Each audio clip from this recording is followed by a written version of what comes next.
మీరు విశ్వాస లేక శిష్యుడా? శిష్యుడు మరియు విశ్వాసికి మధ్యలో తేడా ఏంటి?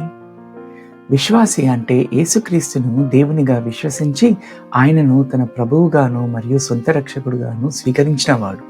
దేవుని వాక్యము యోహాను 3:16లో దీన్ని ధృవీకరిస్తుంది. దేవుడు లోకమును ఎంతో ప్రేమించెను, అందువలన తన కుమారునిగా పుట్టిన వాని యందు విశ్వాసముంచు ప్రతివాడును నశింపక నిత్య జీవము పొందినట్లు ఆయనను అనుగ్రహించెను అని. రక్షణ అనేది దేవుని యొక్క వరం. ఎవరైనా యేసుని విశ్వసిస్తే అతడు ఒక విశ్వాసి. అయితే శిష్యుడు ఎవరు?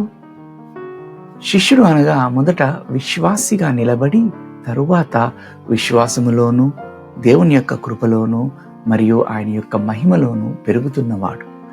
శిష్యుడు అనగా తనను తాను నిరాకరించుకొని ప్రతిరోజు తన సిలువను ఎత్తుకొని యేసుక్రీస్తును అనుసరించేవాడే. యేసుక్రీస్తు ఇదే విషయాన్ని లూకా సువార్త 9:23 చాలా స్పష్టంగా మనకు చెప్పారు. మరియు ఆయన అందరితో ఇట్లనెను, ఎవడైనను నన్ను వెంబడింపగోరిన ఎడల తన్ను తాను ఉపేక్షించుకొని ప్రతిదినము తన సిలువను ఎత్తుకొని నన్ను వెంబడింపవలెను అని. మీరు నిజంగా యేసును అనుసరించాలనుకుంటే దానికి ఒకే ఒక మార్గం, ఆయన యొక్క శిష్యునిగా మారిపోవడం మాత్రమే. మీరు పిలువబడ్డ జనాంగము, మీరు ఎన్నుకోబడ్డ జనాంగము. దేవుడు మిమ్మల్ని కేవలము విశ్వాసిగా ఉండమని పిలవలేదు, ఆయన మిమ్మల్ని తన శిష్యుడిగా నిలబడడానికి పిలిచారు. తద్వారా మీరు సమస్త లోకానికి వెళ్ళి ఆయన సువార్తను చాటి ఆయన నామంలోనికి బాప్తిజం ఇచ్చుచు శిష్యులుగా తయారు చేయమని. మత్తయి సువార్త 28:19 దీన్నే ధృవీకరిస్తుంది. కాబట్టి మీరు వెళ్ళి సమస్త జనులను శిష్యులుగా చేయుడి, తండ్రి యొక్కయు కుమారుని యొక్కయు పరిశుద్ధాత్మ యొక్కయు నామంలోనికి వారిని బాప్తిస్మమిచ్చుచు అని చెప్పబడుతుంది.